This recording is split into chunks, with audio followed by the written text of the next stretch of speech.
Hi there, I'm Adam Kirbas and this is my novel Night Out.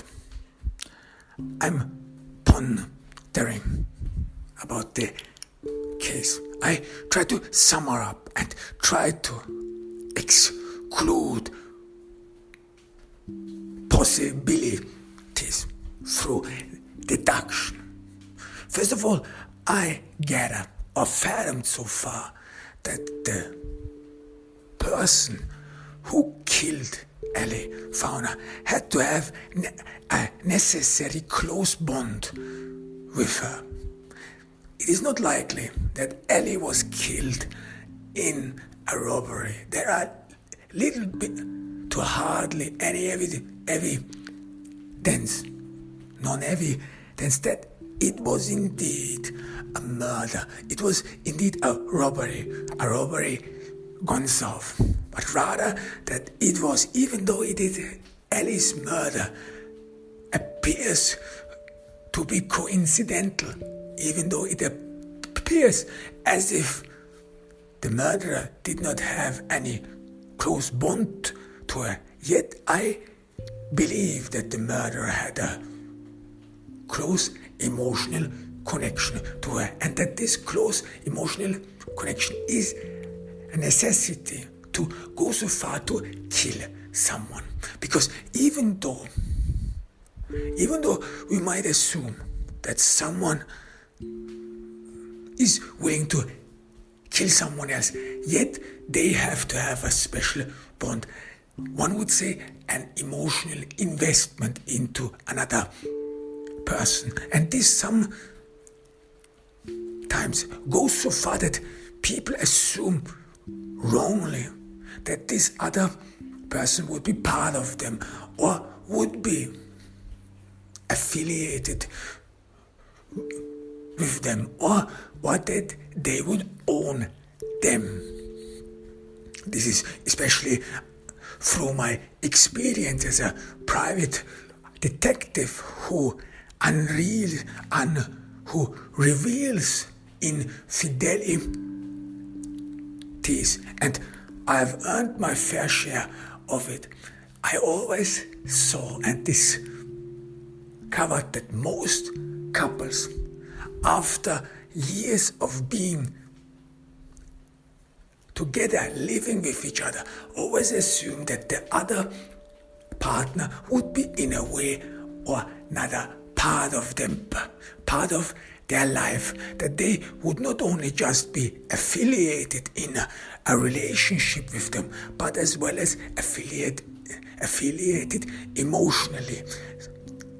Which means that every person who lives with another person invests emotionally in him, so that one expects a future with him, a future with which family, or in which one imagines that one will live with a family, will have anything whatsoever, as well as one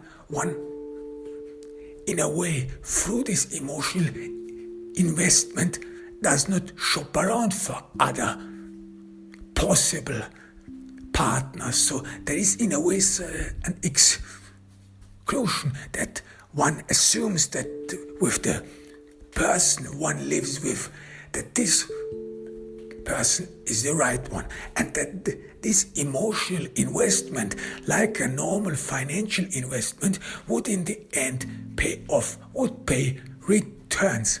And then when this does not happen, if people who have been lived for years together and assume that love would be the predominant reason why they stayed together, yet then more and more they realize that it is not the case. This is when some relationships go south. This is when things derail, and these are the moments when there homicide and murder occurs. So one wants to punish the other one, especially one who has invested a lot emotionally in a relationship and has not gotten anything in return. So if Ellie's murder would be a love crime, then we would some sort of see this in that sense that someone would take revenge on her that she does not pay her return in this relationship. But the main issue is that there was no any distortion of Ellie's face. This would be mostly some revenge in that sense. And Dwayne Brightly, Ellie's boyfriend, loved her dearly, and he would have been one of those who, through his close relationship to her, would have been very likely to commit such murder. But yet they were in a complete different stage in their relationship. If you want, they were heading up the next stage. Dwayne and Ellie went through the trouble to out themselves. They wanted to be known in the public, at least. Dwayne pushed her, as well as Ellie maybe wanted to be here. And this is a complete different stage in a relationship where future joy might come, and people, they haven't been stumped in their relationship so far, because normally through my work as a private detective, I always discovered that when people reach the end of a relationship, couples, at the end of a relationship is when they do not feel love or compassion or any affection whatsoever for each other. This is when every partner in a relationship knows that this is the end, that they would not necessarily, or that they cannot continue anymore, that the flame of love has extinguished, and that in that stage one does not assume anymore that one will come together or that one will in a way sort out these things. No, rather in that stage, in the end of a relationship, every partner rather thinks about thereafter, after this relationship has crumbled. And this is when things get sometimes toxic in that sense that people, through this investment they made into a relationship, this emotional investment, and if they have been betrayed of the return that this love relationship was nothing you got back from, then they get embittered, and these are then toxic relationships. These become toxic relationships, and then finally and eventually messy breakups. Why? Because one, firstly, imagines that this person who has lived with one for so many years is part of that one, and even though one does not love this person anymore, yet one does not want that this other person finds someone else with whom she or he could be happy. Because no matter what, if someone has lived with another person for so long, he or she will fear any future competitor, someone who could overshadow him or her, someone who might be a better suit. Because if a relationship goes to the dogs, then mostly those who are involved in this relationship mostly always assume that the other is responsible for the ruin of this relationship, and some assume that they have lost all their opportunity. It is some sort of a notion, especially when this is a bitter end, the end of a toxic relationship, that one assumes that if one would have met someone else, if one would have met the right person, one would have been lucky, or one would have enjoyed life and would have found true love. So in the end, one assumes that the cause or the reason is not oneself.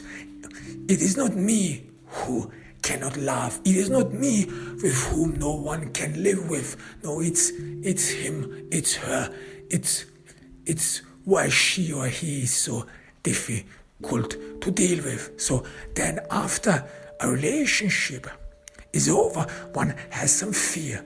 Fear not only that the other could be happy and joyous and find the right one, no, but as well as that one would have to compete with someone else, and that this someone else would overshadow someone, and in the end one would have to even face the fact that the ruin of the relationship is one's own fault, that I am the one actually no one can live with, that I'm the one who is and was responsible for this toxic relationship. And this is something really vexing for some people, so that they will, and even after the end of a relationship, wish and try to prevent that the other is in a way happy or enjoys or finds true love. So these are the beginnings of tragedy. This, especially years later, I have seen many of these cases, even years later, after couples broke up and after they lived apart and separate, yet still they could not let go of each other. Still they had a bond, or still they followed each other, and still they had so much hatred, so much emotional energy, tension between them, that it led to tragedy, to murder, to all kinds of stuff.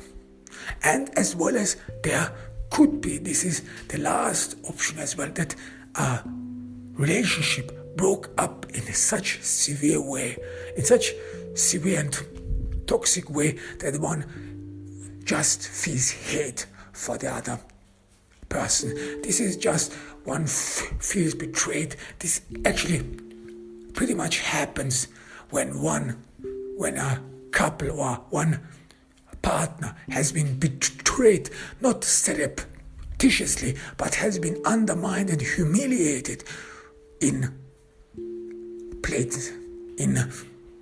plain sight, and that this was a severe blow to someone.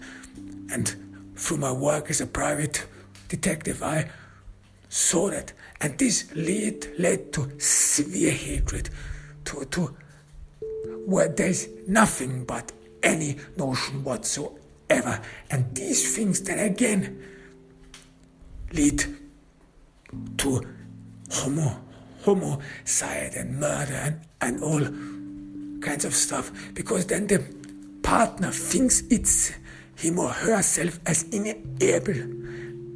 not able to maintain any relationship whatsoever, or even feels that he or she has been injured for life and cannot ever recover from that anymore. So this means that if a person who went through a messy breakup was humiliated and destroyed, then after this toxic relationship tries to have a normal life, tries to have a normal relationship whatsoever, then this person somehow struggles because love is something you have to learn. It is not something you are born with.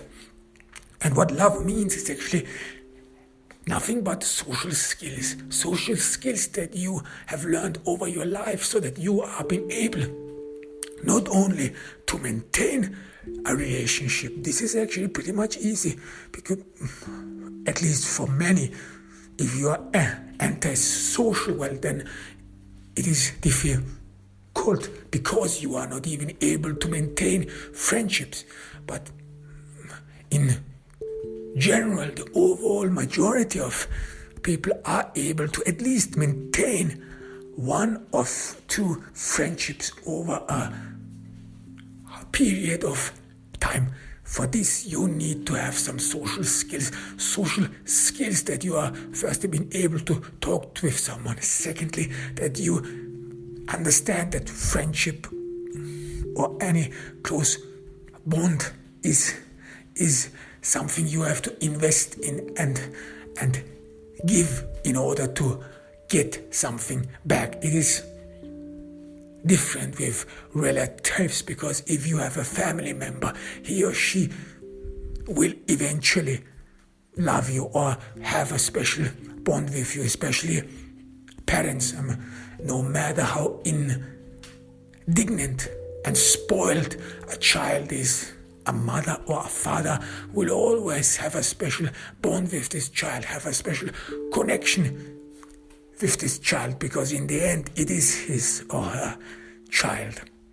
But love, especially to be able to make someone love you or still ignite this passion in someone, needs a lot of effort and needs a lot of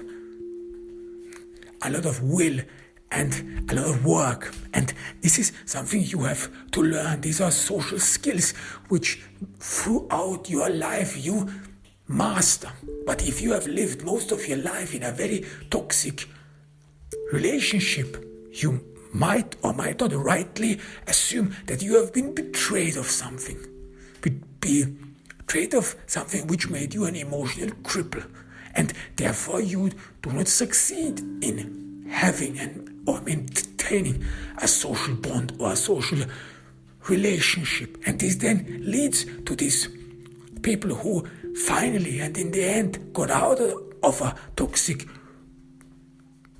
relationship, but they have been crippled, emotionally crippled for life, and then they are not able to maintain a relationship. They either end up in the friend zone or they never even reach the friend zone. But what they want, especially after someone went through hell in a toxic relationship, is this passion, this something everyone craves for. So these people, even though they have no connection to this person with whom they went through hell, or this person who dragged them through hell, yet they cannot forget them even years later. And then on one occasion, when one cannot bear it anymore, then things go south. One is determined to take his or her revenge.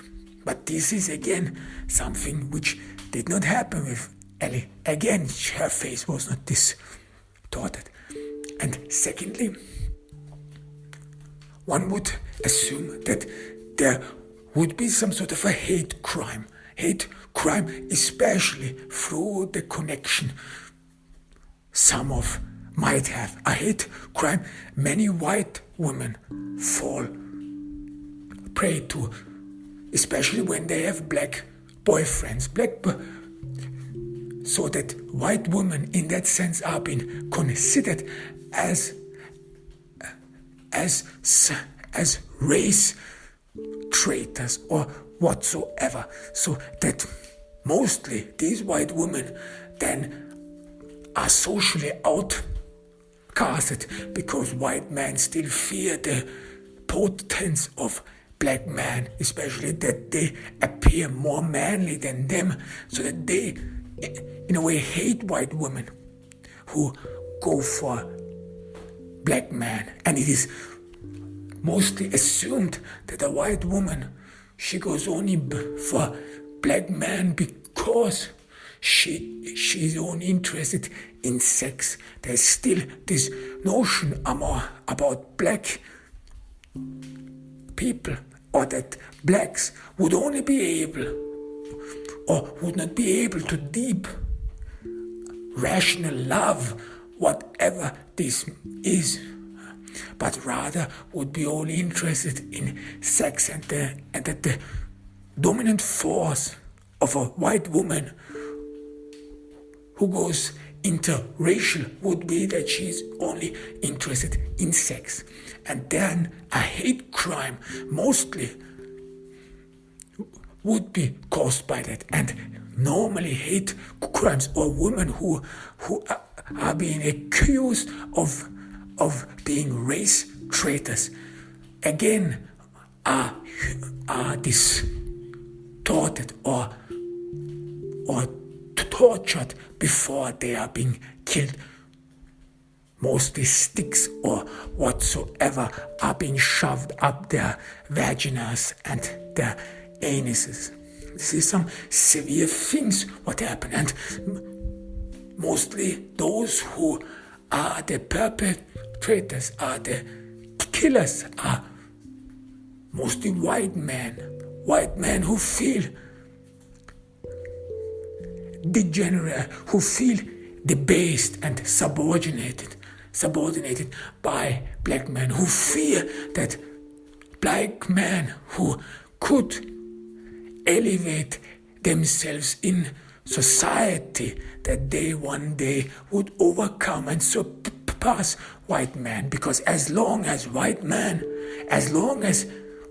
have the upper hand and black men in a way are subordinated, are left in a tight leash and are dependent on the goodwill of the whites, this is when white man in a way still thinks of himself as in control, as in charge, as in manly, as if he would be in control of the manhood of a black man. This is why their world is still alright, still okay. This is what you would probably assume, this toxic climate in Ellie's working place. There, Ellie rightly and smartly did not tell anyone, not even Brienne, that she has a black boyfriend. Maybe she was not mature enough at that moment. Maybe she herself had to overcome her prejudice. This is true. It is most likely that in her environment, firstly, there are hardly any blacks. Her family, even Sherry, with her good-heartedness, has no black friends. Neither do any black visitors come into the diner. It is a rural community, and there are a lot in the US where there are hardly any blacks, and blacks rather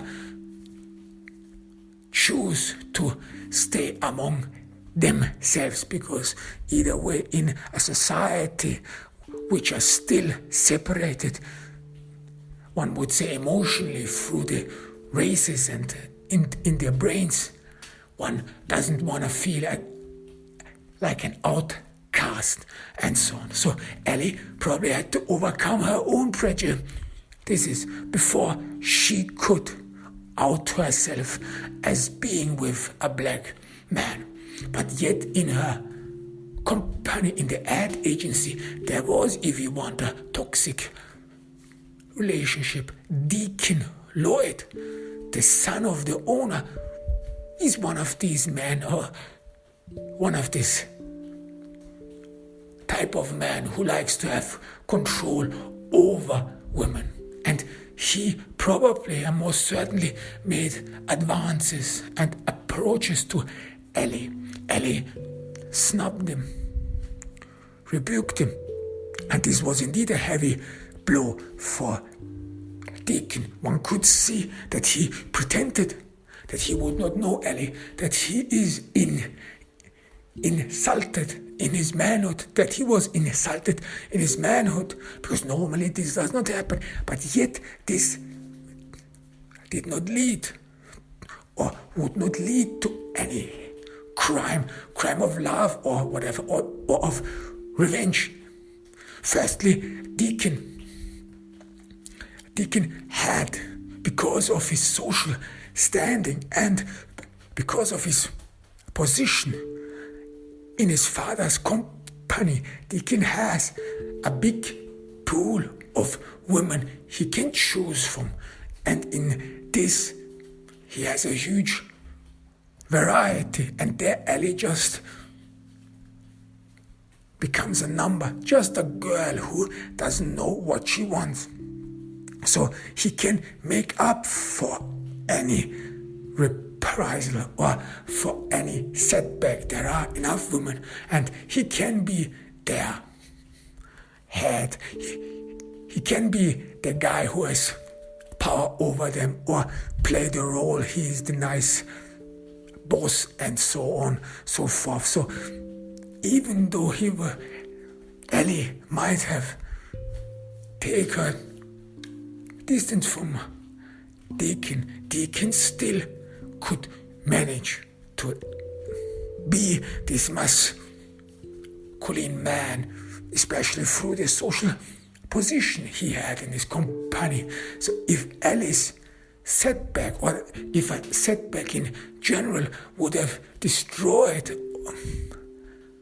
Deacon's social position so that he would have been deprived of it, then this would have been way more severe and different. So it is most likely, if Ellie would have continued working in this ad agency, then most certainly she wouldn't have been promoted and so on. Most certainly she would have become not more than a secretary, as a way of punishment, and in order to show all others in the company what happened with women who are insolent, who do not open up if you want to approaches of the head of the company. So Deacon most certainly would, if Ellie would have worked there or continued working there, would have tried to assert his manliness and dominance over her. So even though Ellie probably wrongly assumed that her job in this ad agency would have had something of a future, it is not likely. But yet the issue remains whether it was a hate crime. Someone who might have known that Ellie has had a black boyfriend. It could be. Who would have been? But there are other options as well. Other options. Someone would have taken revenge on her, because Ellie, in a way, as it seems, was a little bit showy. She used designer clothes, or she wore designer clothes. She had a fancy lifestyle. But now, after we found out that she had a black boyfriend, maybe there is a connection between them two. Because firstly, Ellie still struggled with her own prejudices, and it could be that she tried to embellish herself, that she tried to show the world and herself that she is indeed one of these girls who is able to find a normal man, a normal possible suitor. Well, these are hard words in that sense that still the society assumes, again, like we said before, that the only cause why white women go for black men would be sexual desire. and that nothing would go beyond them. And this, in a way, leads to a perception that a woman who has a black boyfriend is mostly shallow in that sense. She's not able to maintain a normal relationship, and people yet still assume, and this is again a prejudice, that you have to have a certain kind of maturity to be in a mature relationship, and this would mean in a mature relationship with equals.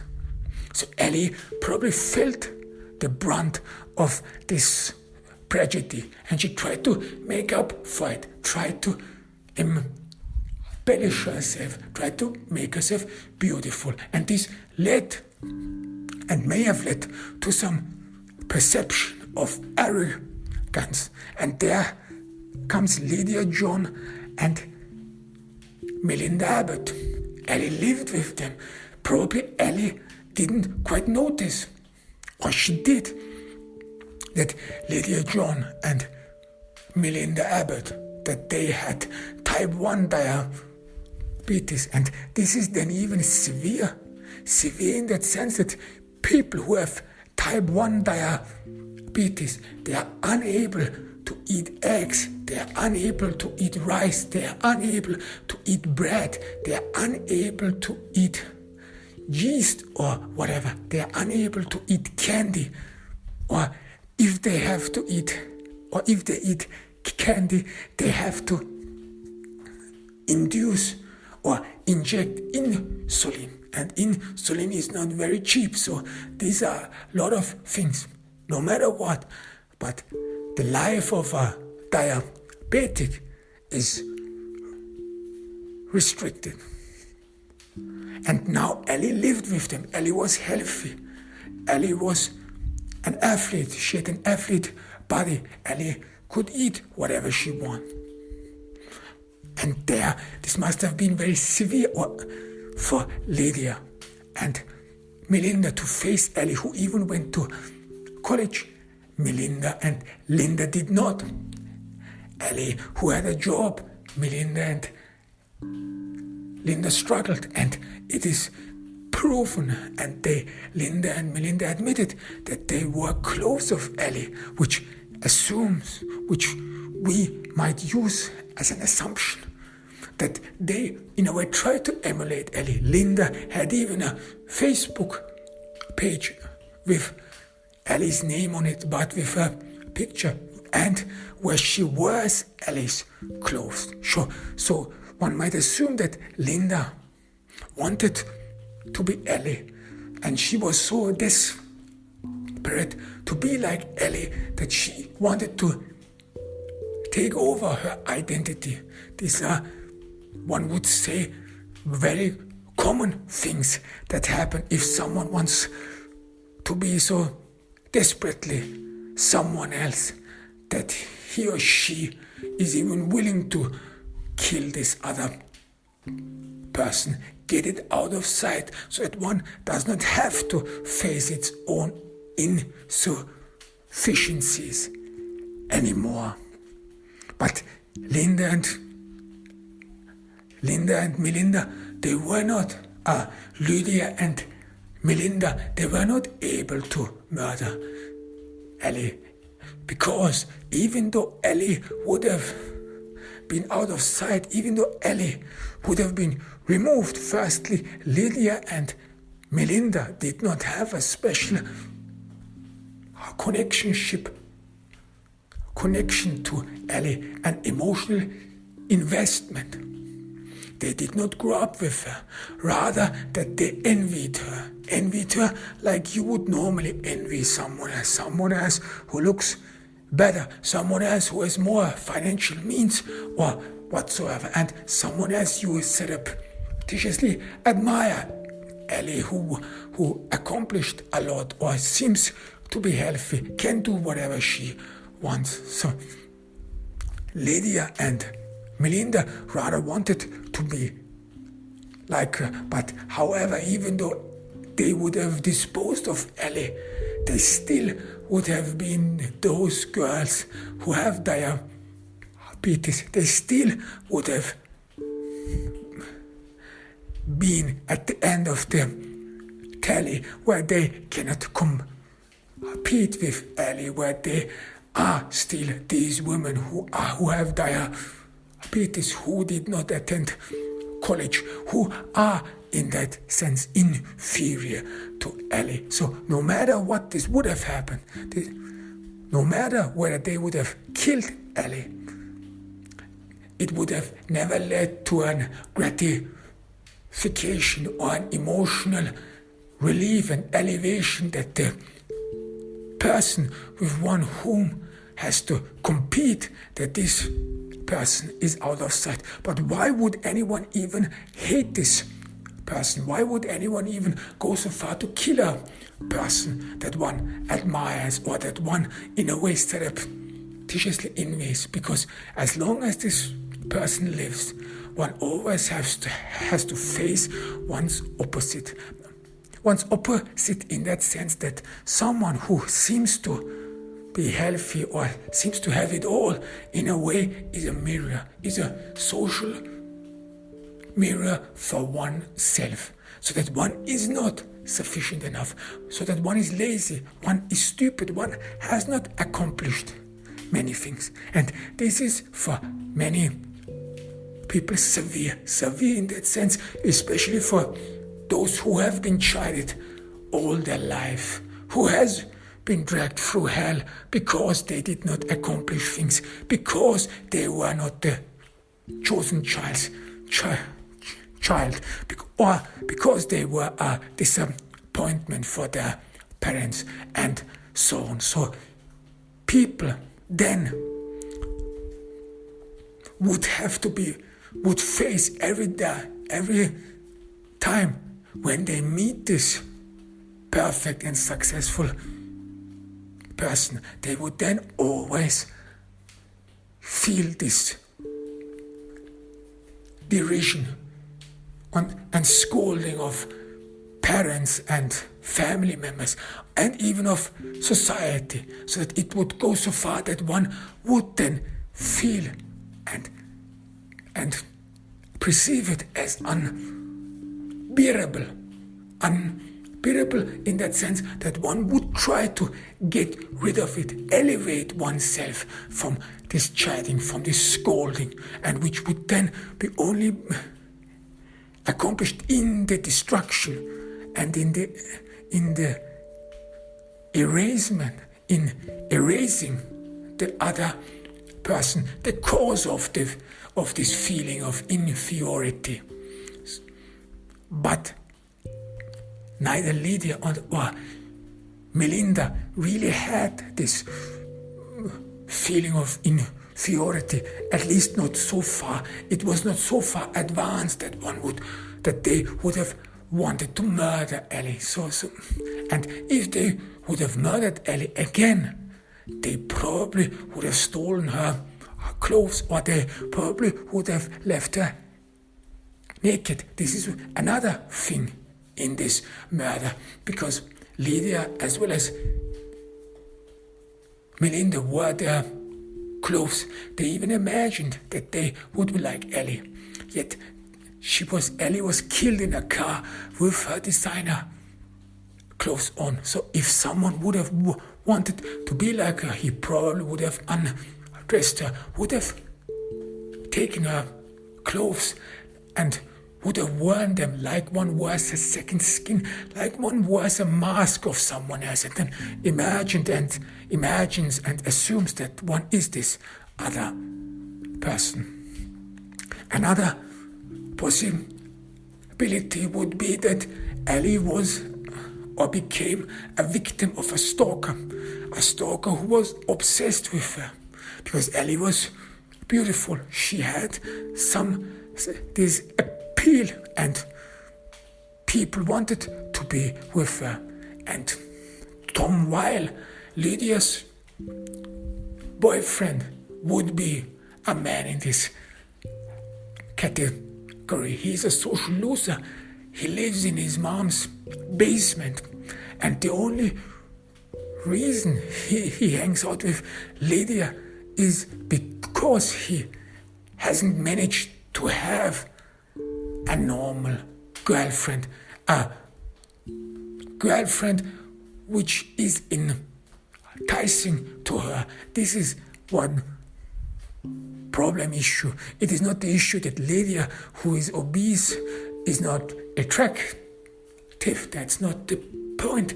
That is not the case. But it is the issue that Tom Weil, who even is obviously not attracted to Lydia, that he some sort of hangs out with her, or that he calls her his wife, or that he calls her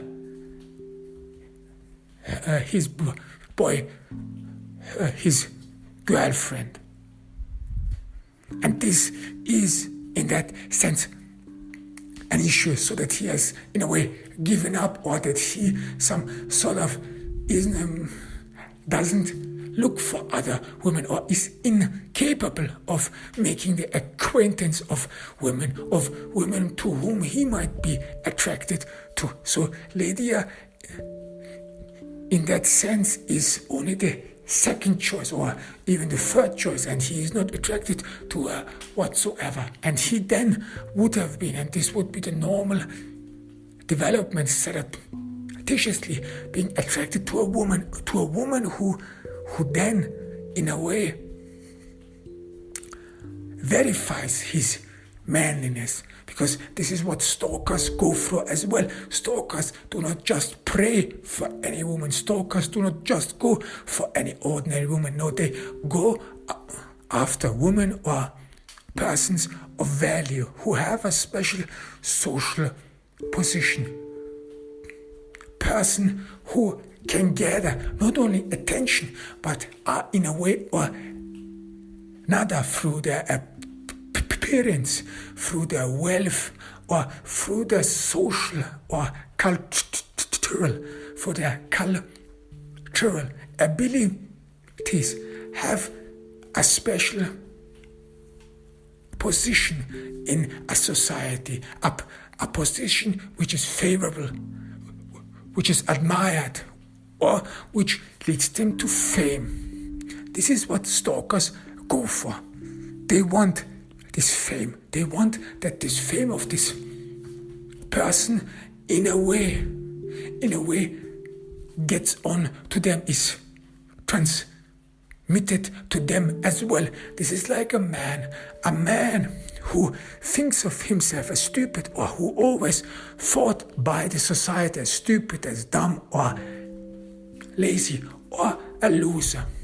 That this man in the end admires, or even is attracted to a woman who is beautiful, successful, is considered hard-working, smart, and so on. So that when this woman in their imagination would then fall for this man, for this social loser, for this slug or whatever, that he then would be elevated, and that he then would be someone different, someone who is special, someone who can partake in the social position of this person. And this is vice versa. A woman who has never been appreciated for her for her womanhood, a woman who has never gathered the attention of the male gaze because of her attractiveness, because of her sex appeal.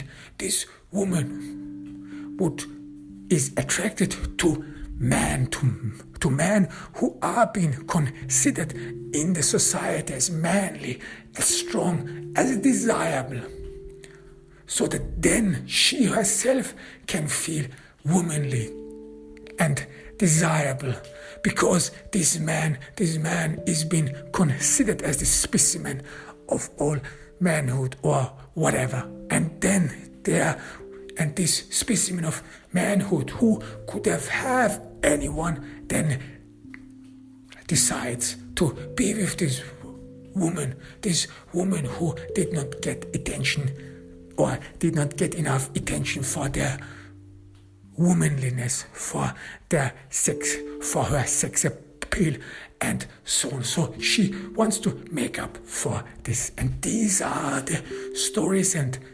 narrations of stalkers, the social background of stalkers who then go so far to transgress in the private life of these other people, just to be with them, just to feel, to be connected to them, just to feel that this specialness, this fame, or this appeal, sex appeal, whatsoever of this other person, of this admired person, is in a way transmitted and conveyed to oneself, so that one is part of it, so that one can overcome one's own felt inferiority and be someone else, can assume someone else. Firstly, this was not the case with Ellie. Firstly, we have no indication whatsoever that Ellie was stalked. Tom Weil would have become her stalker if Ellie would have lived long enough. It is most likely that Tom, who has this mental disposition to be a stalker, would have followed her, and that this might have led to a tragedy, or at least to some inconveniences. But Ellie did not have a stalker whatsoever, or she did not live long enough to have a stalker. So in all this, I gather that firstly, still, Ellie's murder must be someone who is close to her, someone who had an emotional investment in her, someone who was overshadowed by her, but someone who saw her in a different light, saw her who she really was, because he or she grew up with her. And one issue is that Ellie was not shot in the face or in the head. She was not robbed.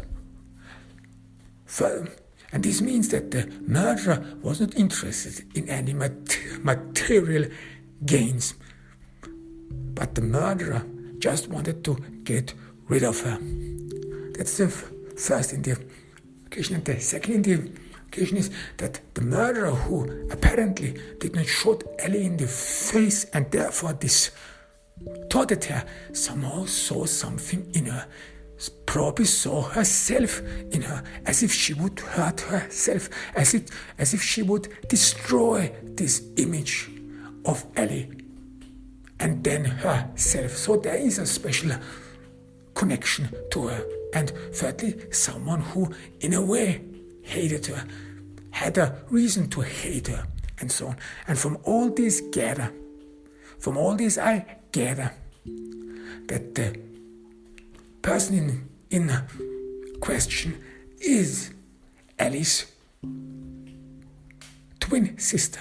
She is the main suspect in this case. No, so far all others are excluded. There is no one who would have held a grudge against them, not in college or whatsoever. There is always this special bond missing, this social investment. No one was dubbed or took offense or was snubbed. Again, the special social investment is missing. So in the end it comes down to Ellie's twin sister. And she would have had a lot of motives to go for it. But we will have to inquire further. It is necessary to interrogate Donna Fauna.